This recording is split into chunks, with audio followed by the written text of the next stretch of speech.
राकेश एक multinational company में branch manager की जॉब करता था। एक दिन राकेश को ऑफिस से घर जाने के लिए लेट हो गया था। सर्दी की मौसम होने के कारण रात भी जल्दी हो गई थी। ठंड भी बहुत शुरू हो चुकी थी। रास्ते में चलते चलते राकेश को अचानक एक आवाज सुनाई दी, रुक जाओ। राकेश वहीं पर ही रुक गया और पीछे मुड़ के देखा, लेकिन पीछे कोई भी नहीं था। फिर से वही आवाज सुनाई दी, सामने देखो। जैसे ही राकेश ने सामने देखा तो उसे जमीन पर कुछ चमकती हुई चीज दिखाई दी। राकेश दौड़ के उस चीज के पास गया और देखा तो यह कोई साधारण चीज नहीं थी, बल्कि एक चमकता हुआ हीरा था। उसने वह हीरा अपने हाथ में लिया। उसकी चमक देखकर राकेश की खुशी का पार ना रहा। लेकिन राकेश को कहां पता था यह कोई साधारण है या नहीं, बल्कि एक मायावी हीरा है। अचानक उस हीरे में से आवाज आई, अगर तुम्हें और हीरे चाहिए तो इस जमीन को खोदो। इस जमीन के नीचे बहुत सारे हीरे हैं। राकेश खुश हो गया। उसने उस हीरे को अपनी जेब में डाला और जमीन खोदना शुरू किया। करीबन 3 फीट खोद काम करने के बाद अचानक राकेश डर के मारे चिल्लाने लगा। इसके कारण उसका संतुलन खो गया और जमीन पर गिर पड़ा, क्योंकि उस गड्ढे में से हीरे मोती नहीं बल्कि किसी इंसान का कटा हुआ सर मिला। अचानक वह सर हवा में उड़ने लगा और बोला, डरो मत, मैं तुम्हें कोई हानि नहीं पहुंचागा। मैं तुम्हें बहुत सारे हीरे जवेरात भी दूंगा। बस मेरी बात ध्यान से सुनो। मैं जहां जाता हूं वहां मेरे पीछे आओ। फिर वह सिर हवा में उड़ा और जंगल की ओर बढ़ने लगा। करीबन 1 किलोमीटर चलने के बाद वह सिर रुक गया। राकेश भी रुक गया। फिर उस सिर ने राकेश से कहा, इस जमीन के भीतर बहुत सारे हीरे मोती जवाहरात छुपे हुए हैं। इस जमीन पे खोद काम शुरू करो। राकेश खुश हो गया और उस जमीन को खोदना शुरू कर दिया।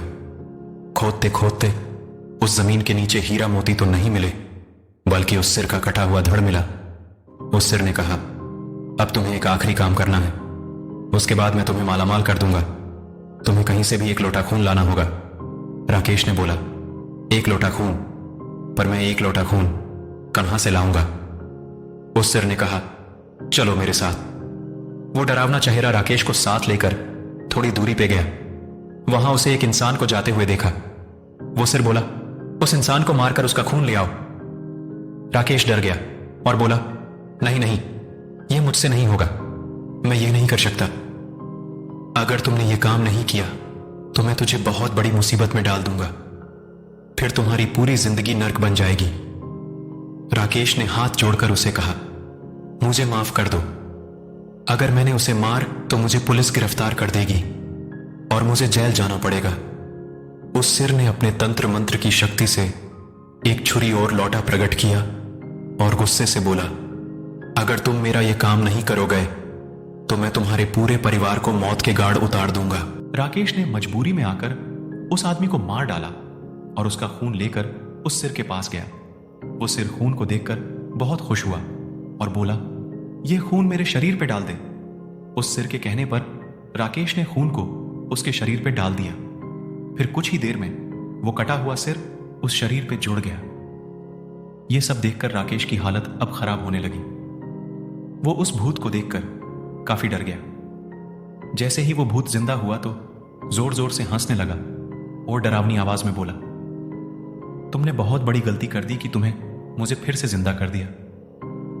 अब मैं सिर्फ तुम्हें ही नहीं बल्कि इस पूरे शहर को मौत के गाढ़ उतार दूंगा। डर के मारे राकेश के मुंह से आवाज भी नहीं निकल रही थी।